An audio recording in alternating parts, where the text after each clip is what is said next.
Es lindo cuando la familia es bendecida, ¿verdad? Dios bendice la familia. Él desea siempre bendecir la familia. Pero hay condiciones para ser una familia bendecida. Vamos a poner la lectura bíblica allí en el libro de Deuteronomio, capítulo 7, versículo 12 al versículo 15. Dice así el verso 12: si prestas atención a estas leyes, las cumples y las obedeces, entonces el Señor tu Dios cumplirá el pacto que bajo juramento hizo con tus antepasados y te mostrará su amor fiel. Te amará, te multiplicará y bendecirá el fruto de tu vientre, también el fruto de la tierra que juró a tus antepasados que te daría. Es decir, bendecirá el trigo, el vino y el aceite, las crías de tus ganados y los corderos de tus rebaños. Bendito serás, más que cualquier otro pueblo. No habrá entre los tuyos hombre ni mujer estéril, tampoco habrá un animal de tus ganados que se quede sin cría. El Señor te mantendrá libre de toda enfermedad y alejará de ti las horribles enfermedades que conociste en Egipto. En cambio, las reservará para tus enemigos. Promesas de Dios al pueblo de Israel, pero que también te las hace a ti en esta noche. En la palabra de Dios podemos ver que Él es nuestro Dios quien bendice, es nuestro Dios quien multiplica las bendiciones sobre la vida de su pueblo. El Señor es quien hace que todo en tu familia, mi amado, mi amada, prospere, y quien te libra de toda enfermedad. Pero también en la palabra de Dios podemos encontrar cuáles son las condiciones para poder ser una familia que experimenta las bendiciones de Dios. Y no solamente ser bendecidos por un tiempo, por un rato, sino para que podamos mantener esa bendición siempre sobre nuestra familia. Entonces, veamos cuáles son las condiciones para ser bendecidos por el Señor como familia y para mantener su bendición sobre nosotros. Porque sí, mi amada iglesia, hay condiciones. El verso 12 dice: si prestas atención a estas leyes, las cumples y las obedeces. 3 condiciones. Entonces el Señor tu Dios cumplirá el pacto que bajo juramento hizo con tus antepasados y te mostrará su amor fiel. Y sabes, la primera condición entonces para ser bendecidos como familia es que Dios debe ser nuestro fundamento. Mateo 7, versos 24 y 25, Jesús dice: por tanto, todo el que me oye estas palabras y las pone en práctica es como un hombre prudente que construyó su casa sobre la roca. Cayeron las lluvias, crecieron los ríos, soplaron los vientos y azotaron aquella casa. Con todo, la casa no se derrumbó. ¿Por qué? Pues porque estaba cimentada sobre la roca. Tener a Dios como fundamento de nuestra familia es lo principal para poder ser bendecidos. Pero, ¿qué significa poner a Dios como el fundamento de nuestra familia? Poner a Dios por fundamento significa reconocer que todos nuestros planes, proyectos, nuestro futuro, dependen primeramente de nuestro Dios. Él está primero en todo eso, no de los hombres, no de nuestra capacidad humana, natural o aprendida, no de nuestra capacidad económica o material, sino del poder, del amor y la bondad de nuestro Dios. Poner a nuestro Señor como fundamento es reconocer que en Dios está todo, con mayúsculas, todo lo que nuestra familia necesita. Y por eso debemos poner en Él toda, también con mayúsculas, toda nuestra confianza y nuestra esperanza. La segunda condición para ser bendecidos como familia es buscar a Dios siempre como prioridad.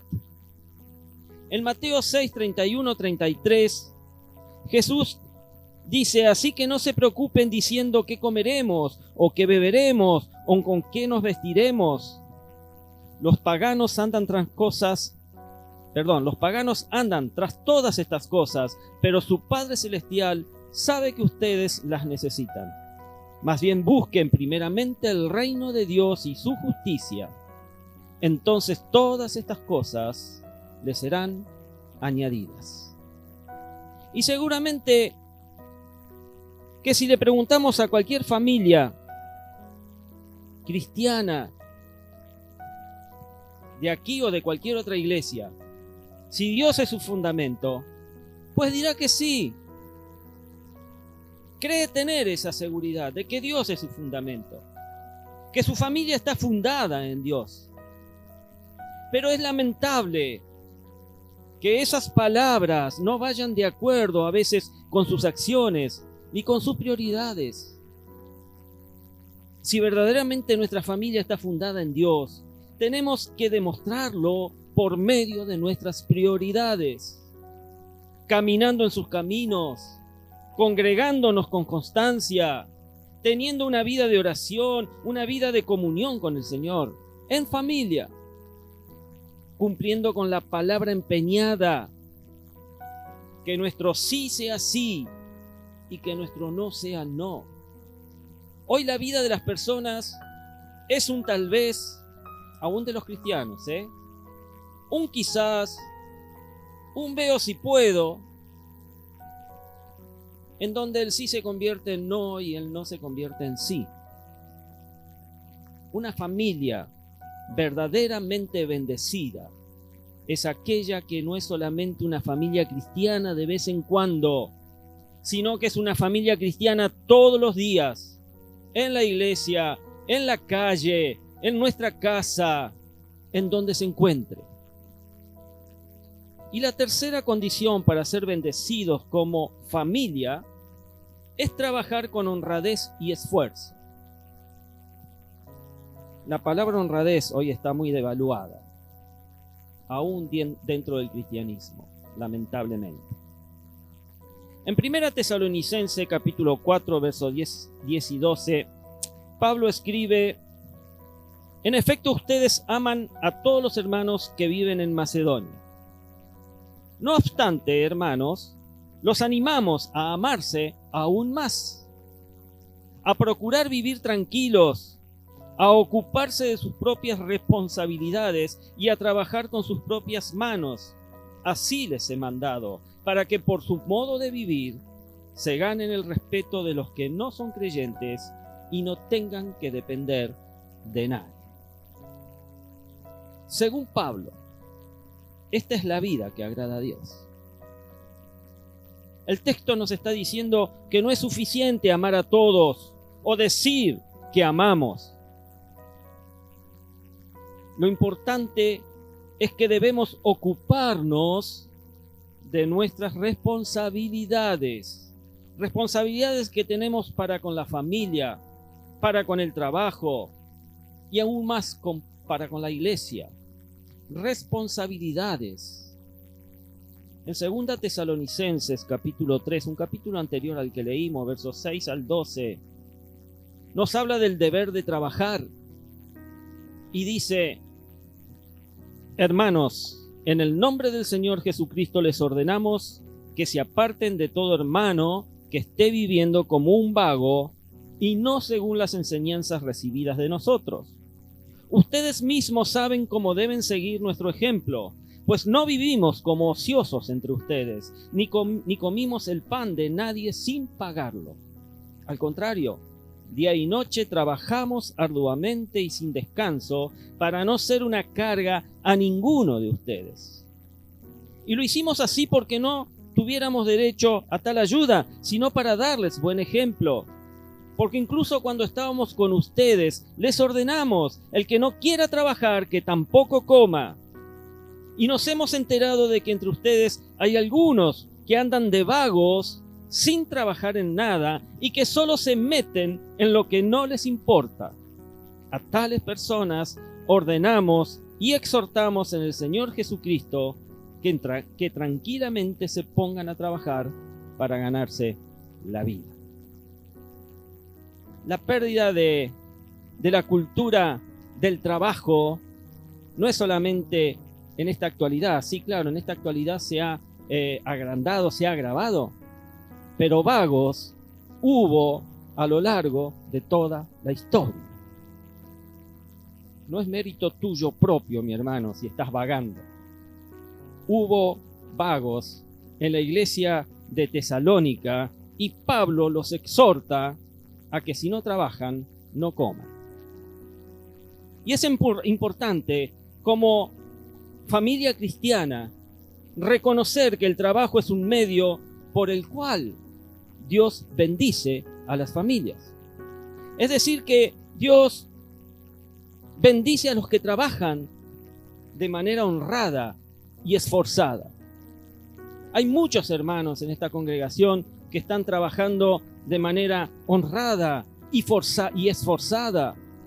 Cumplen horarios extendidos, trabajan de noche, trabajan con trabajos pesados y lo hacen de manera honrada y esforzada. Y Dios los ayuda, Dios los fortalece.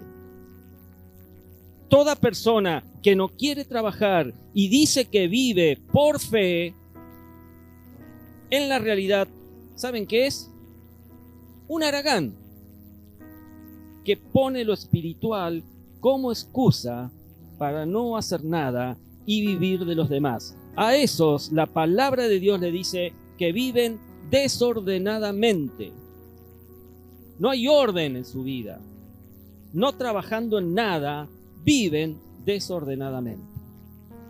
Y tenemos que comprender que cuando la palabra de Dios nos dice allí en el Salmo 23:1, un salmo recontra conocido y repetido, dice: Jehová es mi pastor, nada me faltará.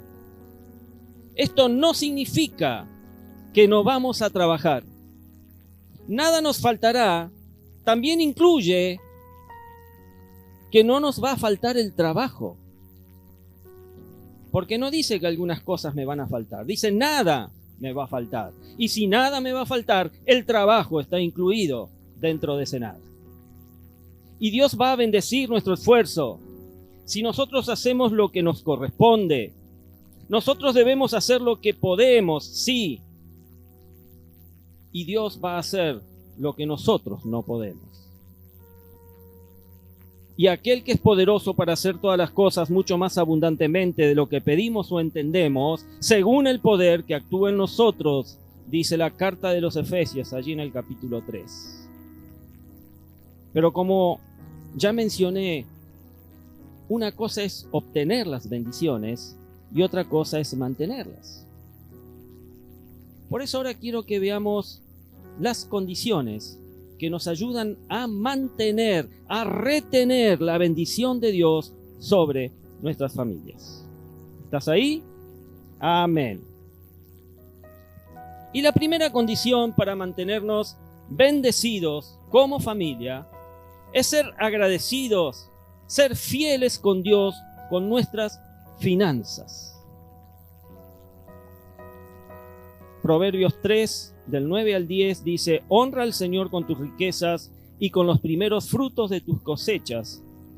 Así tus graneros se llenarán a reventar y tus bodegas rebosarán de vino nuevo.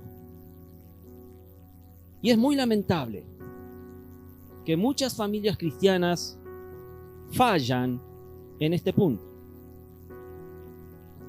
Hoy sé que Dios te está hablando, mi hermano, mi hermana. ¿Amén? ¿Cuántos dicen amén a él? Debes honrar a Dios con tus bienes y tus primicias. Pues recibimos nuestros trabajos, nuestros negocios como una bendición de Dios. Decimos: qué bueno, damos testimonio. El Señor me ha dado trabajo, el Señor me ha permitido que se me aumente el sueldo. Pero cuando llegan las ganancias, cuando recibimos los frutos de nuestro trabajo, no somos agradecidos con Dios. Mezquinamos lo que a Dios le corresponde. En Malaquías 3:8 Dios está preguntándote retóricamente si le estás robando. Y sí, le estás robando, afirma el Señor. Y tenemos que comprender que nuestros diezmos, nuestras ofrendas, son semillas que darán fruto para bendición de nuestra familia. Mire, yo no iba a contar esto, pero se lo voy a contar. Yo tomé el compromiso con el Señor de que cada vez que saliera un billete de nueva denominación, el primer billete que llegara a mis manos iba a ir a la ofrenda del Señor. Así pasó con el de 200 pesos. Ya no tiene el valor que tenía en ese momento. Pasó lo mismo con el de 500.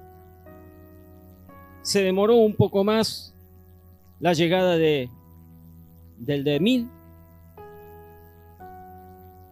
Y el día que escuché de que ya en circulación iban a estar los de 10.000, dije, Señor, yo sigo con mi pacto contigo. El primer billete de 10.000 que caiga en mis manos va a ir a la ofrenda.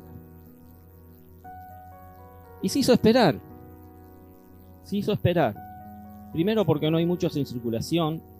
Segundo porque yo no uso cajeros automáticos, que es una de las posibilidades que te pueda dar un billete de 10.000.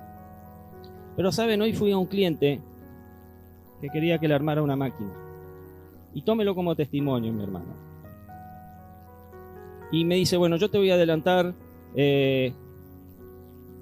un dinero para que compres las cosas y el resto te lo voy a dar cuando me entregue la máquina. Le digo, sí, no hay problema. Y me entregó 3 pilas de billetes que yo así como los agarré me dice, están recontados así. No te preocupes, le digo, los puse en el bolsillo y me vine a comprar las cosas. Cuando voy a pagar dentro de esas pilas de billete, había un montón de billetes de 10.000 pesos. Y dije, gracias Señor, porque hoy tu ofrenda va a estar con un billete de 10.000 pesos para poder bendecir tu casa y bendecirte a ti. Y Dios nunca, jamás ha hecho faltar de nuestra mesa nada. Porque comprendimos que nuestros diezmos, que nuestras ofrendas son semillas que dan fruto para bendición de nuestra familia. Y depende de nuestra fe. Y depende del agradecimiento de nuestro corazón que la cosecha que recibiremos va a ser mayor que la que hemos sembrado.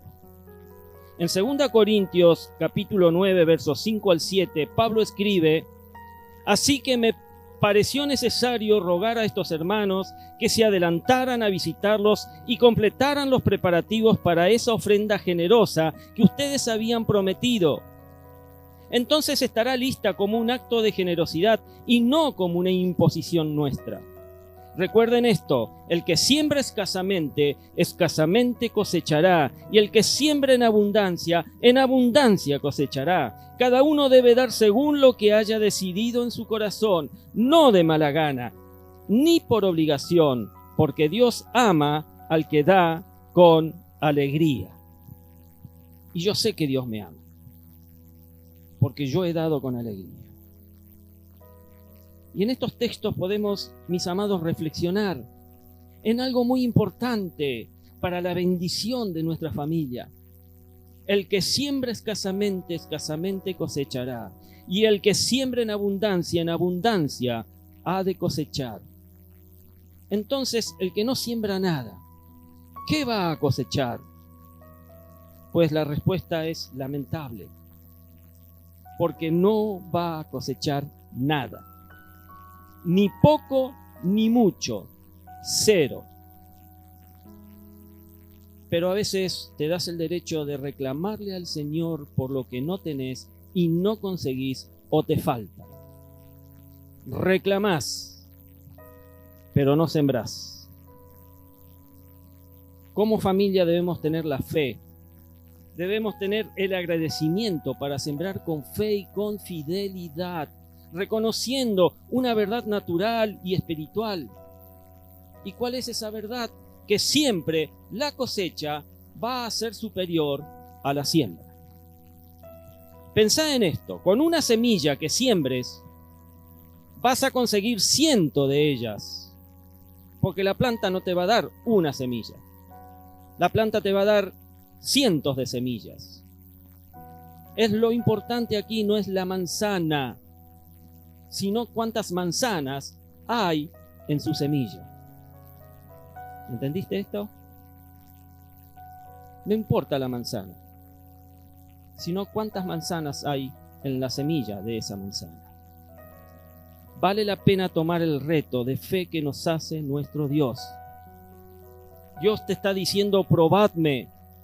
Malaquías 3:10 dice: traigan íntegro el diezmo a la tesorería del templo, así habrá alimento en mi casa. Pruébenme en esto, dice el Señor de los ejércitos, y vean si no abro las compuertas del cielo y derramo sobre ustedes bendición hasta que sobreabunde. Él nos está desafiando a que le probemos. Tomemos ese desafío y probémoslo.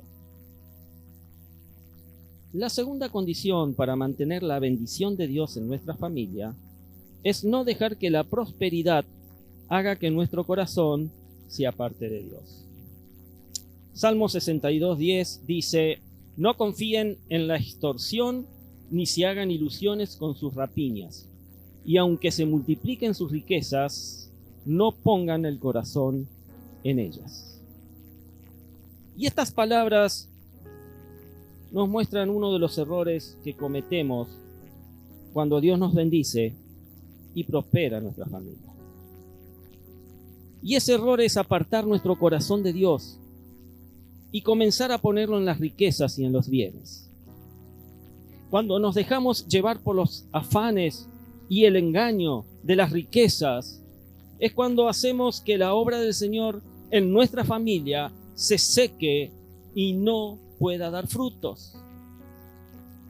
El que fue sembrado entre espinos, este es el que oye la palabra, pero el afán de este siglo y el engaño de las riquezas ahogan la palabra y se hace infructuosa, dice el Evangelio de Mateo en el capítulo 13, verso 22. Cuando ponemos nuestro corazón en las riquezas, en lugar de bendiciones, traemos males a nuestra familia. Pablo escribe allí en 1 Timoteo 6:10: porque el amor al dinero es la raíz de toda clase de males. Por codiciarlo, algunos se han desviado de la fe y se han causado muchísimos sinsabores. Amados, ¿qué tan conscientes estamos de esto? Tengamos cuidado de hacer del dinero nuestro Dios, porque no vamos a poder retener las bendiciones de Dios sobre nuestra familia. Amén. Si hay alguien de adoración, que pase, por favor. Concluyendo, entonces, para ser una familia bendecida y mantener esas bendiciones, es fundamental tener a Dios como fundamento, priorizarlo en nuestras vidas, trabajar honradamente, ser agradecidos y fieles con nuestras finanzas y no permitir que la prosperidad nos aleje de Dios. Estas condiciones basadas en principios bíblicos, como lo hemos visto en esta noche, te van a garantizar una vida familiar, mi amado, mi amada, papá, mamá, llena de las bendiciones de Dios.